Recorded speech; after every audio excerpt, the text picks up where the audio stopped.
Chapter number 5। इसमें हमने दो चीज़ें पढ़नी होती हैं मेनली। एक तो है आपका सीक्वेंस ऑफ फाइनेंशियल स्टेटमेंट। ठीक है, चैप्टर 5 का जो पूरा ट्यूटोरियल है वो ऑलरेडी अपलोडेड है, वो आप देख लीजिएगा। दूसरी चीज़ है आपकी क्लोजिंग एंट्रीज। चार तरह की होती हैं, मैंने उसमें बहुत डिटेल से बताई हुई है। तो इस क्वेश्चन में हमने क्या क्या करना है वो हम देख लेते हैं। इस क्वेश्चन में ऑलरेडी आपको तीनों चीज़ें बना के दी हुई हैं: income statement, balance sheet, statement of retained earnings और बैलेंस शीट। सीक्वेंस भी यही होता है, पहले इनकम स्टेटमेंट बनती है, फिर स्टेटमेंट ऑफ रिटेन्ड अर्निंग्स और फिर बैलेंस शीट। प्रॉब्लम ये है कि इसने सारी गलत बनाई हुई है। इसने जनाब ये देखें, जैसे इनकम स्टेटमेंट है तो यहाँ पे पार्टी रेवेन्यू अर्नड, ठीक है सही है, लेकिन ये अनअर्नड पार्टी रेवेन्यू, ये अनअर्नड रेवेन्यू तो लाइबिलिटी होता है। इसका क्या काम है इनकम स्टेटमेंट में? ये तो बैलेंस शीट में होना चाहिए। इसके अलावा नीचे भी अगर आप देखें इसको तो ये accumulated डेप्रिसिएशन, ये तो कॉन्ट्रा एसेट अकाउंट होता है। यहाँ पे तो सिंपल डेप्रिसिएशन आती है इनकम स्टेटमेंट में। accumulated डेप्रिसिएशन तो कॉन्ट्रा एसेट अकाउंट है, वो तो वहाँ पे आता है जहाँ पे एसेट आता है, तो वो तो बैलेंस शीट में होना चाहिए। तो इसने यहाँ पे मैस क्रिएट किया हुआ है पूरा, तो वो उसको हमने ठीक करना है। ठीक है, तो ठीक कर लेते हैं उसको। ठीक ऐसे करने का तरीका होगा कि हम खुद से शुरू से ही काम करेंगे पूरा, कि हम बनाएंगे जी income statement for the year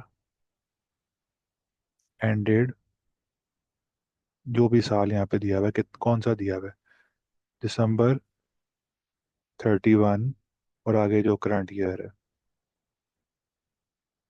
ठीक है, ये आपको पता ही है बातें, ये लिखूँ ना या मैं ना लिखूँ तो इनकम स्टेटमेंट में हम उसकी हेडिंग ऐसे ही बनाते हैं। चलें, अब सबसे पहले हम शुरू करते हैं जी रेवेन्यूज से। रेवेन्यूज कितने हैं यहाँ आपके पास? लिखो जी रेवेन्यू। लिख लिया रेवेन्यू कितने हैं? 156,000। और कोई रेवेन्यू है आपके पास यहाँ पे?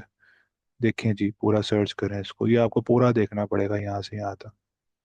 तो नहीं है। आई रिकमेंड कि बुक अपने पास आप भी खोल लीजिए, तो आपके पास ज़्यादा आसानी होगी। रेवेन्यू इतना है, और कोई रेवेन्यू नहीं है, इसका मतलब है कि अब सिर्फ एक्सपेंसेस ही रह गए हैं।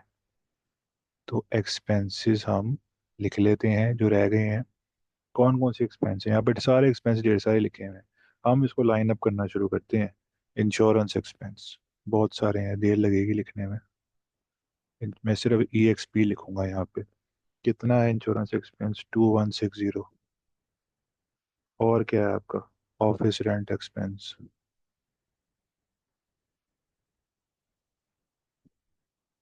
कितना है जनाब?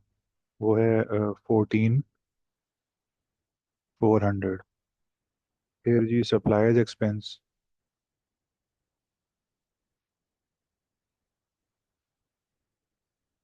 कितना है वो है आपका 1440 है। ठीक है, और सैलरीज एक्सपेंस सारे मैं बारी बारी लिखूंगा, बेयर विद मी, टाइम लगेगा, मेरे ही तो एफर्ट भी लग रही है।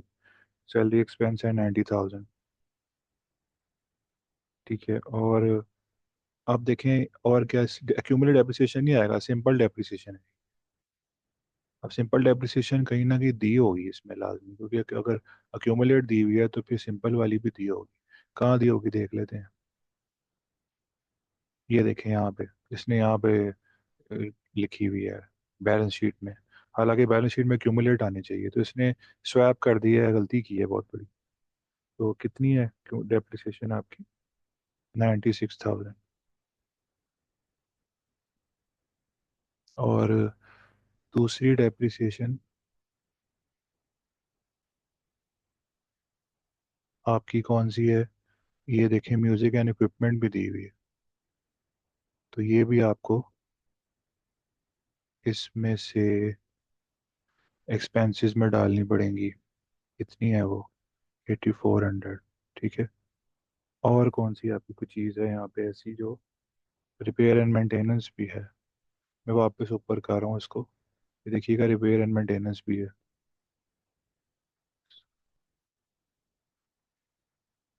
रिपेयर एंड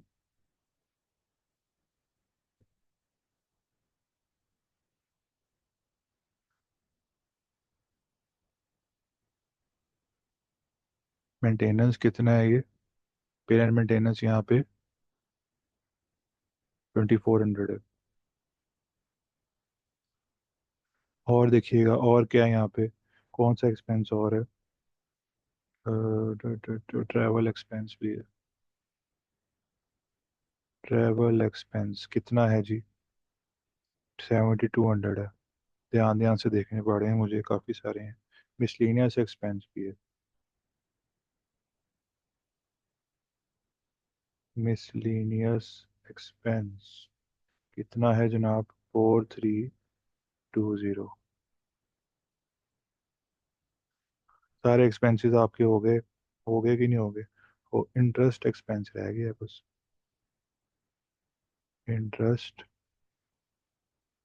एक आपका इनकम टैक्स एक्सपेंस भी रहता है, लेकिन वो भी अब माइनस नहीं करेंगे।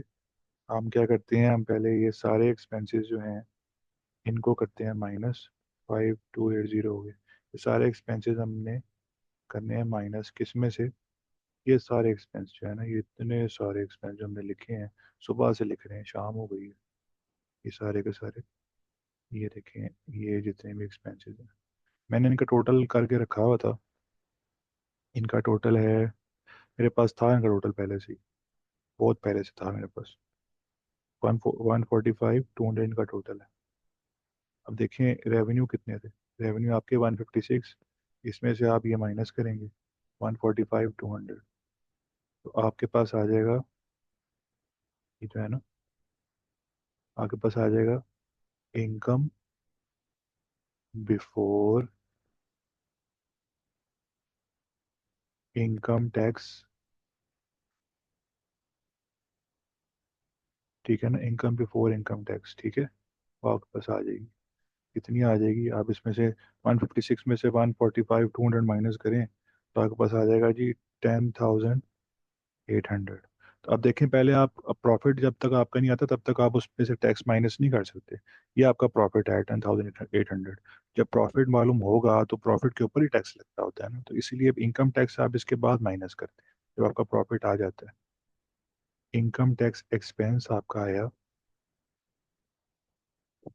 और आपने उसको माइनस किया।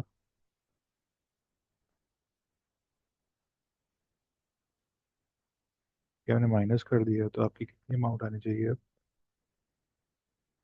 8400 आ गई, ठीक है। अब आपके ये जो 8400 है, क्या है आपकी नेट इनकम? ठीक है। अब आप करेंगे जी स्टेटमेंट दूसरी बनाएंगे, स्टेटमेंट ऑफ रिटेन्ड अर्निंग्स, ये आप बनाएंगे। हेडिंग पूरी यही डाल देंगे जो आपने यहाँ पे लिखी हुई है, पार्टी वैगन उसका नाम लिखेंगे। ऊपर इनकम स्टेटमेंट में भी लिखना होता है पार्टी वैगन जो भी है, कौन सी भी कंपनी होती है उसका नाम आपने सबको लिखना होता है। तो इस फर्स्ट रिटेन्ड अर्निंग्स आ गई हैं आपकी फॉर द ईयर एंडेड, ये पूरा आपने लिखना है जितना भी है। For the year ended December 31 current year. ठीक है, हो गया जी, लिख लिया आपने। आगे आओ जी अभी नीचे। तो पहले से जो बैलेंस पड़ा होगा आपका रिटेन्ड अर्निंग का वो यहाँ पे दिया हुआ है ऑलरेडी। ओपनिंग बैलेंस कितना दिया हुआ है यहाँ देखें। पहले से जो आपका ओपनिंग बैलेंस है, किधर है वो? हाँ, ये as per adjusted trial balance पहले से आपका दिया हुआ है जी 18,000। ये पहले से बैलेंस है। आप ऐड करेंगे नेट इनकम को जो आपकी अभी आई है। नेट लॉस है होता तो माइनस करते, इनकम आई है तो ऐड करेंगे। कितनी इनकम आई थी अभी? 8,400 आई थी ना, अभी ऊपर कैलकुलेट की थी हमने। फिर आप माइनस करेंगे जी डिविडेंड्स को। कहीं दिए में ये, देखें डिविडेंड्स कहीं दिए में आपको? दिए हुए थे ऊपर, लिखे हुए थे यहाँ पे। यहाँ पे देखें, ये डिविडेंड्स, तो ये आ गए डिविडेंड्स, होपफुली नज़र आ गए होंगे 1200 के। तो ये 1200 के डिविडेंड्स यहाँ से माइनस किए। तो फिर आपका आया जी क्लोजिंग बैलेंस। अब देखें सीक्वेंस फॉलो करना कितना ज़रूरी है कि अगर आप पहले इनकम स्टेटमेंट नहीं बनाएंगे तो कैसे आए, तो आपके पास नेट इनकम नहीं आएगी। नेट इनकम नहीं आएगी तो आप स्टेटमेंट ऑफ रिटेन अर्निंग्स बना ही नहीं सकते, क्योंकि इसमें नेट इनकम नहीं यूज़ होना होता है, यहाँ पे ऐड होना होता है। फिर जब तक आप ये कैलकुलेट नहीं करते और क्लोजिंग बैलेंस आपका नहीं आता, अब यहाँ क्लोजिंग बैलेंस कितना बना है आपका? 25,200 क्लोजिंग बैलेंस बन गया आपका, ठीक है। जब तक ये क्लोजिंग बैलेंस नहीं आएगा तो आपकी बैलेंस शीट नहीं बन सकती है। बैलेंस शीट के अंदर आपको क्या करना है, यहाँ बनाता हूँ मैं बैलेंस शीट। बैलेंस शीट पहले पार्टी का नाम लिखना होता है ऊपर, पार्टी वैगन, जो भी इसका जो भी नेम होगा कंपनी का वो आपको यहाँ लिखना होता है, party wagon. Balance sheet as at December 31 current year.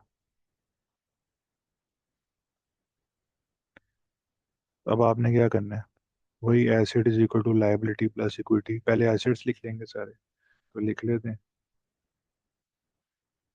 पहला है जी कैश, फिर होगा जी आपका अकाउंट रिसीवेबल,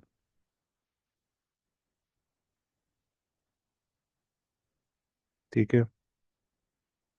यहाँ देखिए नीचे चीज़ें लिखी हुई हैं। कैश आपका जी 18,000 है, अकाउंट रिसीवेबल आपका, बल्कि मैं ऐसा करता हूँ, थोड़ा सा इधर से लिखता हूँ।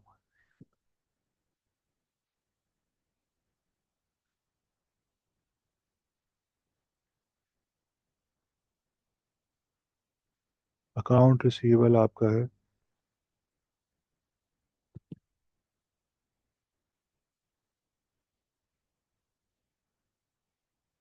ये। और क्या है आपके पास यहाँ पे चीज़ें, और भी हैं आपके पास जो रेलिवेंट हैं आपकी। बहुत सारे एसेट्स हैं यहाँ पे तो हुए हुए। चलो करते हैं, सारे लिखते हैं। अनएक्सपायर्ड यानी कि प्रीपेड इंश्योरेंस। अनएक्सपायर्ड इंश्योरेंस आपकी कितनी है, लिखी तो हुई है, 5,400। और क्या है आपके पास, प्रीपेड रेंट भी है।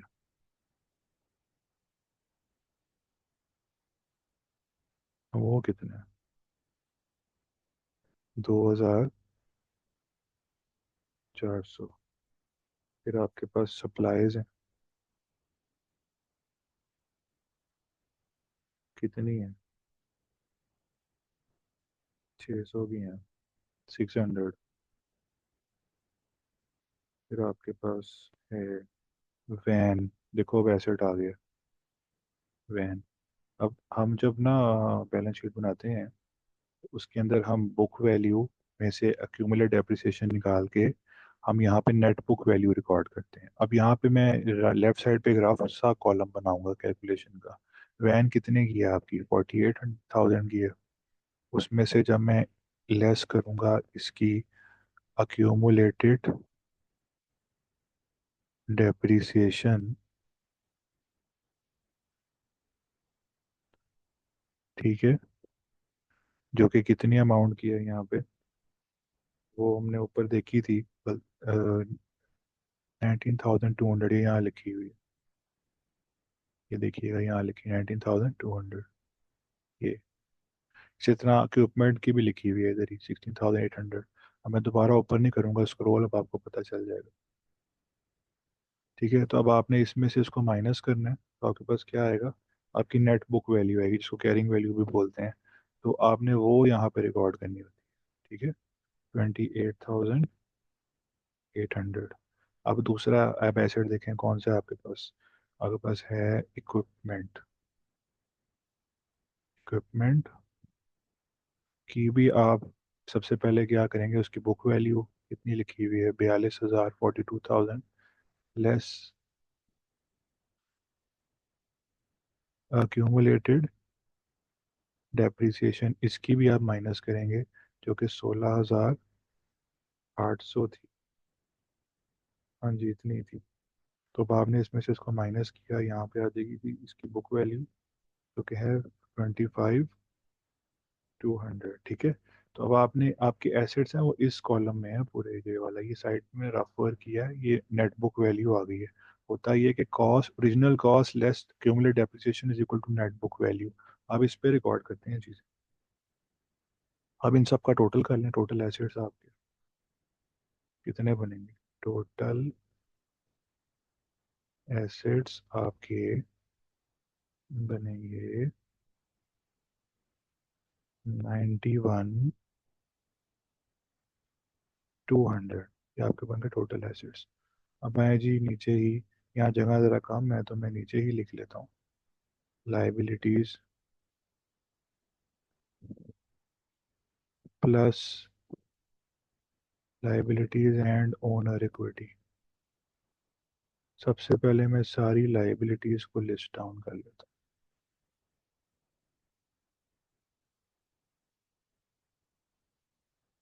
तो लिस्ट डाउन किया, यहाँ पे सारी लिखी हुई है, देखो account payable, note payable, salary payable. Account payable है,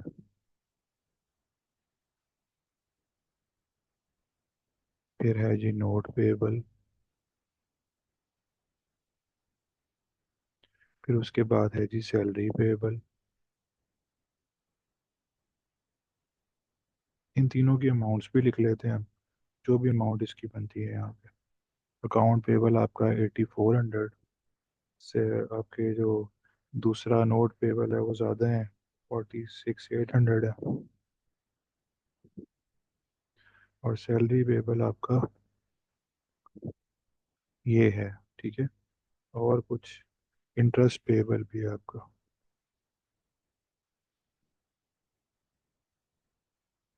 सॉरी, इंटरेस्ट पेबल वो है आपका वन, वो कितना है आपका, 240, 240 है इंटरेस्ट पेबल, ठीक है। What next, sorry interest payable ज़रा सही नहीं लिखा, आप समझ जाइएगा। फिर जी इनकम टैक्स पेबल भी है। जितने भी तरह के पेबल होंगे वो याद रखिएगा, वो आपने यहाँ लिखने होते हैं लाइबिलिटीज। बहुत से लोग ये गलती करते हैं कि कर सकते हैं पोटेंशियली कि इनकम टैक्स एक्सपेंस भी हमने ऊपर लिखा था, वो लिखा था इनकम स्टेटमेंट। तो इनकम टैक्स एक्सपेंस, जितने भी एक्सपेंसेस होंगे वो इनकम स्टेटमेंट में आएंगे, और जितने भी तरह के पेबल्स होंगे वो आपके लाइबिलिटीज में आएंगे। अगर इंटरेस्ट एक्सपेंस है तो वो आएगा इनकम स्टेटमेंट में, और इंटरेस्ट पेबल है तो आएगा बैलेंस शीट में। इसी तरह सैलरीज एक्सपेंस आएगा इनकम इनकम स्टेटमेंट में, और सैलरी पेबल आएगा आपके बैलेंस शीट में, ठीक है। तो यानी लाइबिलिटीज के पोर्शन में बैलेंस शीट। तो इस तरह से कोई भी चीज़ और भी होगी, इंटरेस्ट एक्सपेंस आपका इनकम स्टेटमेंट में, इंटरेस्ट पेबल लाइबिलिटीज में यानी कि बैलेंस शीट में।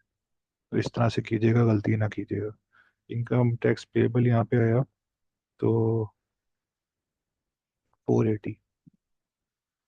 और क्या है यहाँ पे, बस ये लाइबिलिटीज हैं, टोटल आप कर लेंगे। टोटल लाइबिलिटीज,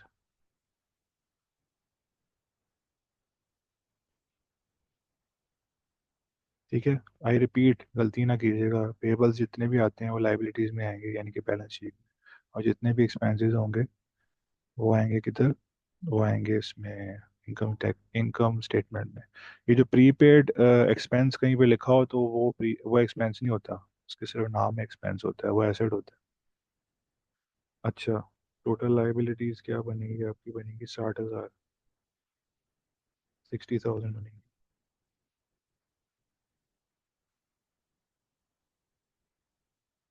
और इसके साथ आपने क्या करना होता है, ओनर इक्विटीज को भी तो ऐड करना है अभी, ओनर्स इक्विटी को। तो उसमें सबसे पहले तो आपके शेयर की वैल्यू, आपके जो इक्विटी शेयर्स वगैरह होते हैं, कैपिटल स्टॉक है वो यहाँ पे गिवन है, यहाँ पे देखें 6,000 का है, 6,000 का कैपिटल स्टॉक है।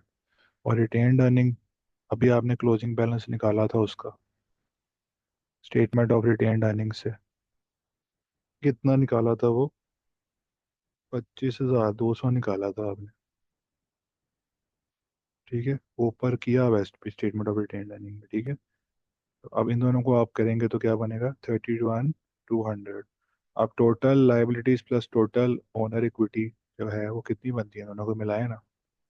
तो ये दोनों मिला के कितना बन जाएगा आपका, total liabilities and owners equity आपकी बन जाएगी 91,200, जो एसेट के इक्वल ही है, बराबर आ गई बैलेंस शीट। अब सही हो गया सारी, ठीक है। तो ये आपका पार्ट ए हुआ है। अभी पार्ट बी भी करते हैं। पार्ट बी है उसका, बी पार्ट करते हैं जी। बी पार्ट में वो कह रहा है prepare the necessary year and closing entries. तो चार तरह की आपकी क्लोजिंग एंट्रीज होती हैं। पहली होती है कि आपने रेवेन्यूज को क्लोज करना। अब डीलर अगर आप याद रखें ना, तो डीलर के हिसाब से रेवेन्यू यहाँ पे आता है। इसका मतलब है ये तीनों चीज़ें जो हैं ये आपकी ये पहले से क्रेडिट साइड पे पड़ी होती हैं, अगर बड़ी भी हो तो, पॉजिटिव हो तो। और ये तीनों चीज़ें आपकी अगर पॉजिटिव हो तो कहाँ पड़ी होती हैं? डेबिट साइड पे। ये वाली क्रेडिट साइड पे पड़ी होती है, सॉरी मैंने गलती से डेबिट अगर बोल दिया हो तो। TEALER, ये तीनों जो है आपका LER वाला, यानी कि रेवेन्यू भी इसमें शामिल है। ये जब पॉजिटिव होता है तो ये क्रेडिट साइड पे पड़ा होता है। और ये जो DEA है जिसमें डिविडेंड एक्सपेंस एसेट होते हैं, ये अगर पॉजिटिव होते हैं पहले से कहाँ पड़े होते हैं? Debit side. हमने सबसे पहले करना होता है जी क्लोज द रेवेन्यूज। सबसे पहले हमने रेवेन्यूज को क्लोज करना है। तो जैसे मैंने आपको बताया रेवेन्यूज पहले से कहाँ पड़े होते हैं? पॉजिटिव हो तो क्रेडिट साइड पड़े होते हैं। तो उनको अगर हमने क्लोज करना है, ख़त्म करना है, जैसे फॉर एग्जांपल ये रेवेन्यू पहले से पड़े हुए हैं कितने? 156,000 क्रेडिट साइड पे पॉजिटिव है ना। इनको हमने क्लोज करना होगा तो हम क्या करेंगे? 156,000 को डेबिट कर देंगे तो ये क्लोज हो गया। तो हमने डेबिट किया रेवेन्यूज को 156,000 से। तो कुछ तो क्रेडिट भी करना है ना, नहीं करेंगे तो बुक्स ख़राब हो जाएंगी। इसलिए डबल एंट्री सिस्टम है, तो डबल कुछ क्रेडिट भी करना पड़ेगा। तो क्रेडिट हम एक और अकाउंट करते हैं, इनकम समरी का। वहाँ पे हम इसको डंप कर देते हैं, 156,000 को हमने उधर भेज दिया। अब आप मेरी जो डिटेल वीडियो है चैप्टर 5 के ट्यूटोरियल की वो देख लीजिएगा, अगर ये आपको प्रॉपर समझ ना आए। दूसरा होता है आपका क्लोज दी एक्सपेंसेस। ठीक है। अब आपने जितने भी आपके एक्सपेंसेस होते हैं वो पहले से कहाँ पड़े होते हैं? डीलर को याद करें, देखें ज़रा। DEA पहले से पॉजिटिव हो तो डेबिट साइड पे पड़े होते हैं। तो ख़त्म करने के लिए मुझे क्या करना पड़ेगा? क्रेडिट करना पड़ेगा ऑल एक्सपेंसेस। आइडियली यहाँ पे ऑल एक्सपेंसेस नहीं लिखते, यहाँ पे बारी बारी सारे एक्सपेंसेस लिखने पड़ेंगे। जितने ऊपर थे, insurance expense, salary expense, supply expense, सारे बारी बारी ऐसे निकल नीचे।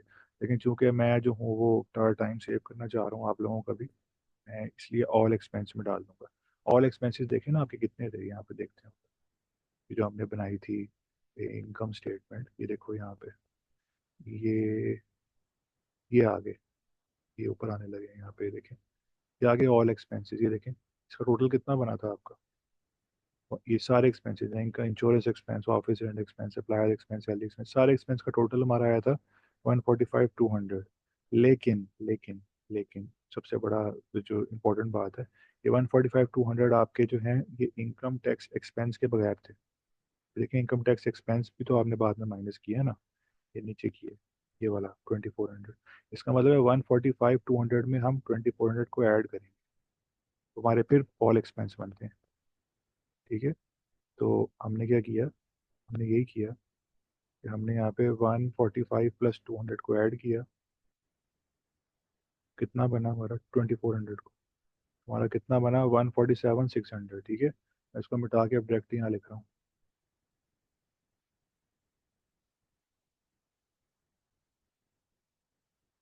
ठीक है।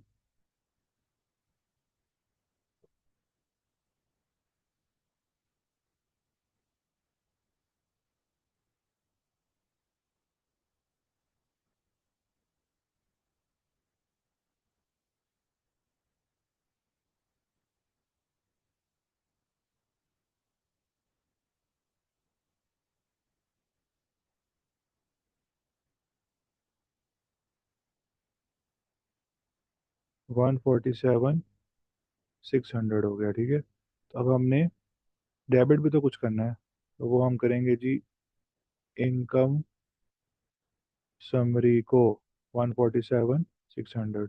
ये आपके एक्सपेंसेस भी क्लोज हो गए। ठीक है। ये थोड़ा ट्रबल कर रहा है मेरा ये software, I don't know why बस कर रहा है फिलहाल।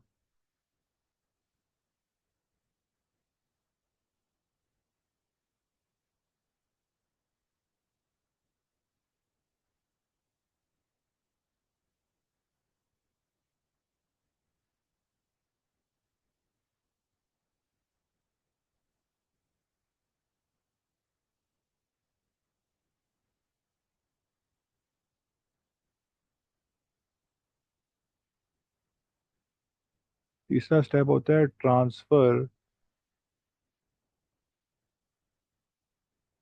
इनकम समरी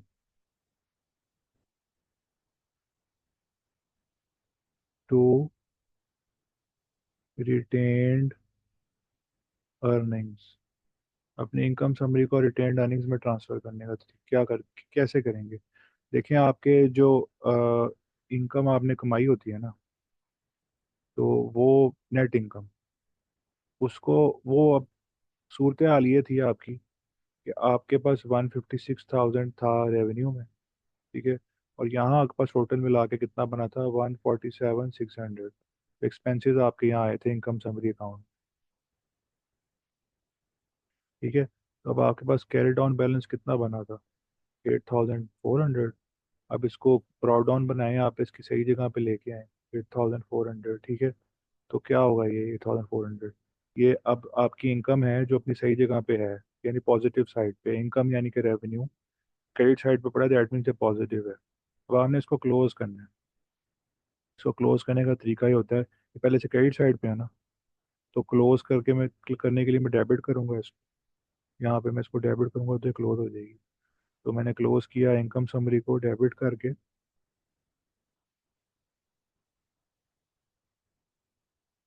8,400 से, और क्रेडिट मैंने क्या किया? रिटेन्ड अर्निंग्स को, ठीक है। ये पैसा ओनर का है सारा, ये जो हमने ये जो कमाया है, तो ये किसका था? ये ओनर का था ना। तो ओनर का पैसा ओनर के वॉलेट में जाना चाहिए, जो कि रिटेन्ड अर्निंग होता है। तो हमने क्या किया? हमने यहाँ से इसको क्लोज करके तो इसको यहाँ भेज, इधर इधर क्रेडिट कर दी, ठीक है, इधर भेज दिया। रिटेन अर्निंग कैपिटल का पार्ट होता है, इसलिए जब वो बढ़ता है तो क्रेडिट होता है। तो ये भी क्लोज हो गया, ये थर्ड इसका था, ठीक है। अब फोर्थ करते हैं। फोर्थ में हमने क्लोज द डिविडेंड्स करना होता है। Close the dividends. अब जो डिविडेंड्स हैं उसका ये सीन होता है कि वो अपने डीलर हमने पढ़ा है, तो वो पहले से डेबिट साइड पे होते हैं, सही है। पहले से वो होते हैं जी डेबिट साइड पे। तो यहाँ पे कितने थे डिविडेंड हमारे? 1,200 थे, पहले से यहाँ पड़े होंगे डिविडेंड्स। तो हमने क्या किया होगा इनको? हमने इनको क्लोज करके कहाँ भेजना है? रिटेन्ड अर्निंग्स में भेजना है। अब रिटेन्ड अर्निंग्स में अभी देखो ऊपर हमने लिखा था कितना बैलेंस पड़ा हुआ था रिटेन्ड अर्निंग्स में। मैं दोबारा लिख रहा हूँ यहाँ पे। यहाँ पे पड़ा हुआ था 8,400 का, ठीक है। तो अब जो हमने ना डिविडेंड्स को इधर भेजना है रिटेन्ड अर्निंग्स में, क्लोज जो करना है। पहले से कहाँ पड़ा है डिविडेंड? डेबिट साइड पे पड़ा है, तो खत्म करने के लिए क्रेडिट कर देता हूँ। खत्म करने के लिए मैंने इसको, हमेशा खत्म करने के लिए ऑपोजिट साइड पे करते हो, तो खत्म कर दिया। और डेबिट क्या किया? इसको करना है, रिटेन है इसको, ठीक है। ये लेजर्स वगैरह बनाने की आपको जब तक रिक्वायर्ड ना हो, जरूरत नहीं होती। आपका एंट्री पे ज़्यादा फोकस होना चाहिए। इसलिए मैं बना इस रहा हूँ ताकि आपको समझ आए। तो रिटेन्ड अर्निंग्स जो है वो आपकी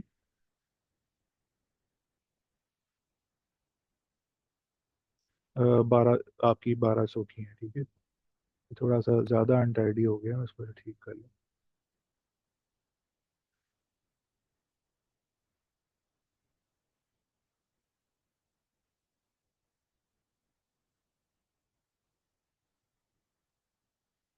ठीक है, पूरा नहीं लिख रहा, रिटेन्ड अर्निंग लिख रहा हूँ बस ऐसे, ठीक है। तो ये 1,200 और 1,200 हो गया। तो ये आपका क्वेश्चन नंबर 1 हो गया, 5.1, ठीक है। थोड़ा सा लेंथी था लेकिन इसमें सारा कुछ ही कवर हो गया। आपने क्या किया? आपने पहले सीक्वेंस से स्टेटमेंट्स बनाई, income statement, statement of retain earning, फिर आपने बनाया जी बैलेंस शीट। उसके बाद जी आपने क्या किया? आपने क्लोजिंग की। क्लोजिंग में आप सबसे पहले करते हैं रेवेन्यू को क्लोज और भेज देते हैं इनकम समरी। फिर आप करते हैं एक्सपेंसेस को क्लोज, फिर आप उसको भेज देते हैं इनकम समरी में। फिर आप जो इनकम समरी है उसको क्लोज करते हैं, क्योंकि इनकम समरी में आपका लिखा होता है जी आपने इनकम कमाई है। तो इनकम किसकी होती है? वो होती है ओनर की।